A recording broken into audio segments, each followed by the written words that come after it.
અને હવે સમાચાર જામનગરથી, જ્યાં ક્રેડિટ બુલ્સ ઇન્વેસ્ટમેન્ટના 23 કરોડના ચકચારી કૌભાંડમાં સંડોવાયેલા ફરાર આરોપીને પકડી પાડવામાં પોલીસને મોટી સફળતા હાથ લાગી છે। જામનગરમાં પંડિત નહેરુ માર્ગ પર ન્યૂ એટલાન્ટિક બિલ્ડિંગમાં ક્રેડિટ બુલ્સ નામની કંપનીએ લોકોને માસિક ઊંચા વળતરના બહાને અલગ અલગ સ્કીમમાં રોકાણ કરાવ્યું હતું। ત્યારબાદ ઓફિસ બંધ કરી સંચાલક ફરાર થઈ ગયા હતા। આ કેસમાં 4 શખ્સો સામે ફરિયાદ નોંધાઈ હતી। આ કેસમાં 2 આરોપી ફરાર હતા, જેમાંથી એક આરોપી યશ નેપાળથી પકડી પડાયો છે।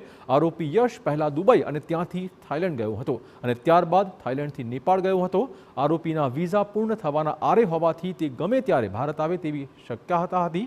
એવામાં પોલીસની એક ટીમ બોર્ડર પર પહોંચી હતી બિહારની, જ્યાંથી પોલીસે નેપાળથી ભારતમાં પ્રવેશ કરવાના ચેકપોસ્ટ પર વોચ ગોઠવી હતી।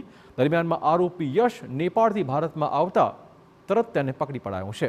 મૌખિક પૂછપરછ કરતા પોતે ક્રેડિટ બુલ્સ કંપનીમાં HR હેડ હોવાનું કહ્યું હતું અને ગુનાની કબૂલાત આપી હતી। હાલ પોલીસે આરોપીના 4 દિવસના રિમાન્ડ મેળવ્યા છે। અલગ અલગ ટીમોને નેપાળ બોર્ડરે મોકલવામાં આવેલી હતી અને ત્યાં જે રક્સોલ બોર્ડર છે નેપાળની, એ જગ્યાએથી આ યશ સોલાણીને ઇન્ડિયામાં એન્ટર થતા એમને એ લોકોએ ત્યાં પકડી પાડેલ છે।